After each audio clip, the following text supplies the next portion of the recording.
Radhe Radhe everyone. आज की video में मैं आपको सापदा माता का डोरा लेने की कहानी सुनाऊंगी। तो सापदा माता का डोरा कैसे बनाना है, कैसे लेना है, वो तो वीडियो पहले चैनल पर आ चुका है, आप वहां से देख लीजिएगा। अभी मैं आपको सापदा माता की कहानी सुना देती हूँ। तो अपने हाथ में 16 दाने जौ के लेके हम कहानी सुनेंगे। एक राजा था, उसका नाम नल था। उसके दमयंती नाम की रानी थी। एक दिन महल के नीचे एक बुढ़िया आई जो सापदा माता का डोरा बांट रही थी और कहानी सुना रही थी। वहां पर बहुत भीड़ लगी हुई थी, सारी औरतें डोरा ले रही थी। रानी ने छत के ऊपर से देखा और दासी से कहा कि नीचे जाकर देख के आओ, भीड़ क्यों लगी है। दासी जाकर देख के आई और आके बोली, वहां पर एक बुढ़िया है जो सापदा माता का डोरा बांट रही है, जिससे धन लक्ष्मी होती है। वह डोरा कच्चे सूत की 16 तार की 16 गांठ का बना हुआ है। हल्दी में रंगकर पूजा करके 16 नए जौ के दाने हाथ में लेकर सापदा माता की कहानी सुनकर गले में बांधते हैं। तब रानी ने भी डोरे की पूजा करके अपने हार के साथ ही रानी ने गले में डोरा भी बांध लिया। जब राजा बाहर से आया तो डोरा देखकर बोला, रानी आज हार में ये क्या बांध रखा है। रानी बोली कि ये सापदा माता का डोरा है, इससे घर में धन लक्ष्मी आती है। राजा बोले कि हमारे पास तो धन लक्ष्मी बहुत है, हमें किस चीज की कमी है। यह कहकर राजा ने डोरा तोड़ के फेंक दिया। उसी दिन राजा को सपन में सापदा माता दिखाई दी। सापदा माता ने कहा, राजा मैं तेरे घर से जा रही हूँ। राजा ने पूछा, तुम कौन हो। वह बोली, मैं तो सापदा हूँ, इसलिए जा रही हूँ। तेरा धन कोयला हो जाएगा, तूने मेरा अपमान किया है, अब मैं यहाँ नहीं रुकूंगी। सुबह उठकर जब राजा ने देखा तो सारा धन कोयला हो गया। तब राजा बोला कि रानी, हम यहाँ एक ब्राह्मणी की लड़की को छोड़ देंगे और यहाँ से चले जाएंगे। वो ब्राह्मण की लड़की पानी भरेगी, दिया जलाएगी, घर में झाड़ू करेगी और घर में बैठी रहेगी। हम दूसरे गांव में जाकर रहेंगे। राजा रानी दोनों अपने घर से निकल पड़े। चलते चलते एक तालाब पर पहुंचे। तालाब पे जाके राजा ने 2 तीतर पकड़े और तीतर मारकर रानी को दे दिए। कहा, रानी तुम ये तीतर भून लो जब तक मैं नहा के आता हूँ। राजा नहा के आया। रानी और राजा जैसे ही तीतर को खाने बैठे, वो भुने हुए तीतर भी उड़ के चले गए। इसके बाद राजा रानी को लेकर अपनी बहन के घर चला गया। बहन ने राजा और रानी को एक पुराने से घर में ठहराया। राजा रानी ने देखा कि उस घर में एक सोने की बच्ची पड़ी हुई है और देखते ही देखते जमीन उस बच्ची को निगल गई। राजा ने रानी से कहा कि यहाँ से चलो, नहीं तो ये चोरी हमारे सिर लग जाएगी। और वो दोनों वहां से चले गए। वहां से राजा सीधा अपने दोस्त के पास गया। दोस्त ने भी राजा को पुराने महल में ठहरा दिया। वहां पर एक 1.25 करोड़ का हार खूंटी पर टंगा हुआ था। उस खूंटी के ऊपर एक मोर बना हुआ था।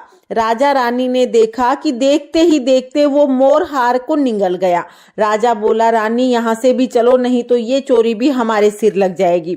रानी बोली, किसी के घर जाने की बजाय जंगल में चलेंगे, लकड़ी काट कर हम अपना पेट पाल लेंगे। वह एक सूखे बगीचे में चले गए। बहुत ज्यादा थक गए थे तो वो दोनों एक पेड़ के नीचे सो गए और जैसे ही वो उस बगीचे में पहुंचे, वो सूखा हुआ बगीचा हरा भरा हो गया। ये देखकर माली बहुत खुश हुआ और माली ने देखा कि 2 अजनबी लोग पेड़ के नीचे सो रहे हैं। उन्हें जगाकर बाग के मालिक ने पूछा कि तुम कौन हो, जिनके आने के कारण 12 वर्ष से सूखा पड़ा मेरा बगीचा हरा हो गया है। राजा रानी ने कहा कि हम मुसाफिर हैं और काम की खोज में आए हैं। तब उस बाग के मालिक ने दोनों को काम के लिए अपने बगीचे में ही रख लिया। मालिन रानी से बोली कि तू सिर्फ फूल तोड़ के बाजार बेच के आ जाया कर। एक दिन बाग की मालकिन कथा सुन रही थी और डोरा ले रही थी। रानी के पूछने पर उसने बताया कि ये सापदा माता का डोरा है। रानी ने कथा सुनी और रानी ने भी उसके साथ डोरा ले लिया। राजा ने अपनी पत्नी से पूछा कि ये कौन सा डोरा है। तो रानी बोली कि ये वही डोरा है जो आपने एक बार तोड़कर फेंक दिया था, उसी कारण सापदा माता हमसे नाराज हो गई थी। रानी बोली, यदि सापदा माँ सच्ची है तो फिर हमारे पहले जैसे दिन लौट आएंगे। उसी रात राजा को पहले की तरह सौपन आया। एक स्त्री कह रही थी मैं जा रही हूँ, दूसरी स्त्री कह रही थी मैं आ रही हूँ। राजा ने दोनों दोनों के नाम पूछे तो आने वाली ने अपना नाम लक्ष्मी बताया और जाने वाली ने अपना नाम दरिद्रता बताया। राजा ने पूछा कि मुझे कैसे पता चलेगा?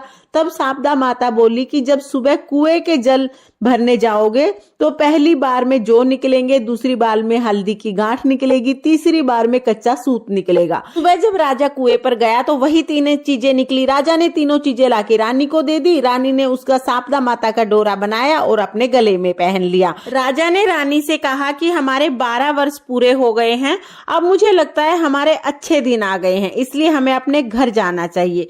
तब दोनों ने मालिक से कहा कि हम अपने घर जाना चाहते हैं। मालिक ने बहुत सारा धन देकर उन दोनों को विदा कर दिया। घर वापस आते टाइम राजा रानी अपने उसी दोस्त के पास गए। दोस्त ने राजा को नए महल में ठहराया। तब राजा बोले कि नहीं, मुझे उसी महल में ठहराओ जिसमें पहले ठहराया था। राजा और रानी उसी महल में गए और देखा कि धीरे धीरे जो खूंटी थी उसके ऊपर जो मोर बना हुआ था उसने हार उगल दिया है। राजा ने कहा, रानी ये कलंक हमारा उतर गया है। वो दोनों वहां से सीधा अपनी बहन के घर गए। जब राजा की बहन के घर पहुंचे तो राजा की बहन ने अपने भाई को नए महल में ठहराया। तब राजा बोले, नहीं बहन, हमें उसी महल में ठहराओ जिसमें पहले ठहराया था। उसी पुराने से घर में जाके ठहर गए। जाके देखा कि जो बरछी धरती ने निगल ली थी वो धीरे धीरे धरती ने उगल दी है। राजा रानी का ये कलंक भी उतर गया। उसके बाद राजा रानी सीधे अपने महल की तरफ चले गए और जाकर देखा कि जो दरवाजा टेढ़ा हो गया था वो ठीक हो गया है, सोने की झारी आ गई है, दातन हरी हो गई है। जो ब्राह्मण की बेटी दिया जलाने के लिए छोड़ के गए थे, राजा रानी ने उसे अपनी धर्म की बेटी बना लिया और बहुत सारा धन दौलत देकर उसका विवाह कर दिया। रानी ने शारदा माता का व्रत किया, उद्यापन किया, 16 ब्राह्मणियों को जिमाया, 16 चीजें दी, हलवा पूरी बनाई और इस तरह से शारदा माता का उद्यापन किया।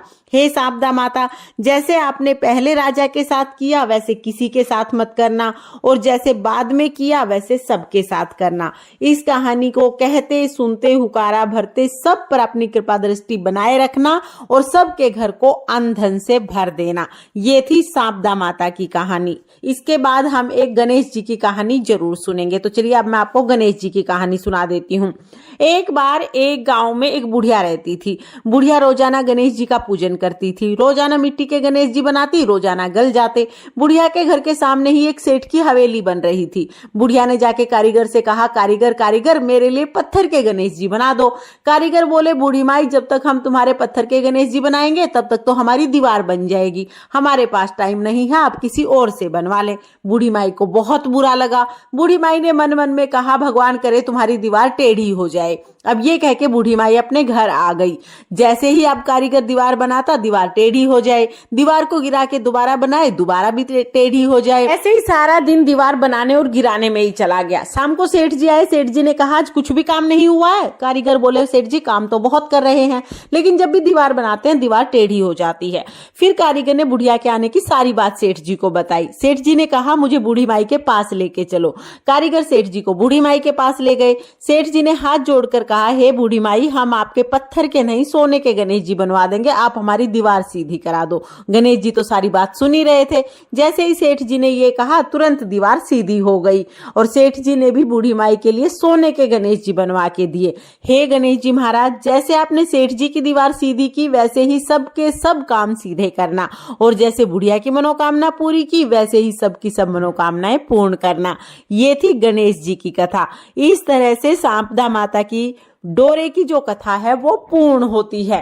तो फ्रेंड्स, इस तरह से कथा सुनने के बाद जो हाथ में हमने 16 दाने जौ के लिए हैं, इसको हम किसी सुरक्षित जगह पर रख देंगे। जब हम डोरा खोलेंगे बैसाख के महीने में, उस टाइम पर हमें इन्हीं जौ के दानों से कहानी सुननी है। तो इनको आप अपने पल्लू में बांध सकते हैं या किसी भी टिफिन वगैरह में, किसी भी डब्बे में आप इसको सुरक्षित रख दीजिएगा।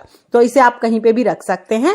इसके बाद आप ये जो डोरा है अपने गले में पहन लीजिएगा। अगर आप नहीं पहन पाते रोजाना तो आप इसको अपने घर के मंदिर में या किसी भी जगह पर सुरक्षित जगह पर रख सकते हैं।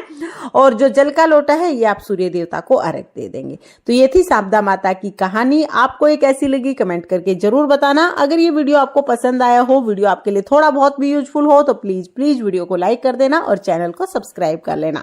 फिर मिलते हैं किसी और वीडियो में, तब तक के लिए जय श्री कृष्णा, जय शारदा माता।